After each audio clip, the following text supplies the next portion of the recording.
జర్నలిస్టులకు జరిగినటువంటి అన్యాయంపై కేబుల్ జర్నలిస్టులకు వల్ల జరిగినటువంటి ఏదైతే అన్యాయం ఉందో దాన్ని ప్రశ్నించడానికి మనకు న్యాయం జరిగే వరకు దశల వారీగా పోరాటం స్వీకరించుంటే క్రమంలో ఈరోజు మొట్టమొదటగా ఏదైతే మనకు అక్రిడేషన్ ఇష్యూ చేసే సంస్థ INPR ముట్టడి కార్యక్రమానికి ఈరోజు తెలంగాణ రాష్ట్ర కేబుల్ జర్నలిస్టులు జేఏసీ ఆధ్వర్యంలో ఈరోజు ఏదైతే పిలిపించినారో రాష్ట్ర వ్యాప్తంగా జర్నలిస్టులు కదిలి వచ్చినందుకు ముందుగా మేము సంఘీభావంగా Telangana union of working journalist పక్షాన మేము సంఘీభావంగా వచ్చి దానికి సంపూర్ణమైనటువంటి మద్దతు ప్రకటించాం. ఈరోజు మనం చేసినటువంటి దానికి ఈరోజు ఏదైతే మనం ఈరోజు ముట్టడి కార్యక్రమానికి తీసుకున్నామో ఈరోజు అధికారులను ఒకటే నిలదీయడం జరిగింది.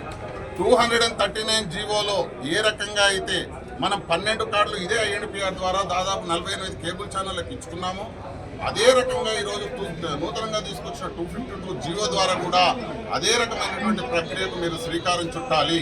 ఒకవేళ ఈ రకంగా దాంతోపాటు జిల్లాలలో 4 కార్డుల విధానం ఏదైతే మనం తీసుకున్నామో ఆ 4 కార్డుల విధానాన్ని కూడా మళ్ళీ పునః ప్రవేశపెట్టాలి అనేటటువంటి ప్రధానమైనటువంటి డిమాండ్లతో పాటు ఏదైతే ఈ SMAC DMAC స్టేట్ లెవెల్ కమిటీలు ఉన్నాయో మీడియా అక్రిడేషన్ కమిటీలు, దాంట్లో కూడా ఒక కేబుల్ ఛానల్స్ తరఫు నుంచి ఒక రిప్రజెంటేషన్కి అవకాశం ఇవ్వాలి, వాళ్ళ తరఫున కూడా ఒక ప్రతినిధి ఉండాలి అనేటటువంటి ఈ ప్రధానమైనటువంటి డిమాండ్లను ఈరోజు సమాచార శాఖ అధికారుల ముందర పెట్టడం జరిగింది. వాళ్ళు మనకు 13వ తారీఖు దాకా టైం ఇచ్చినారు. 13వ తారీఖు వరకు మంత్రితోన ఏదైతే సమాచార శాఖ మంత్రి పొంగులేటి శ్రీనివాసరెడ్డి గారితోన అదే రకంగా కమిషనర్ ప్రియాంక గారితోన ఈ విషయమై పూర్తి స్థాయిలో చర్చిస్తామని మనం మాట ఇవ్వడం జరిగింది. 13వ తారీఖు వరకు వెయిట్ చూద్దాం.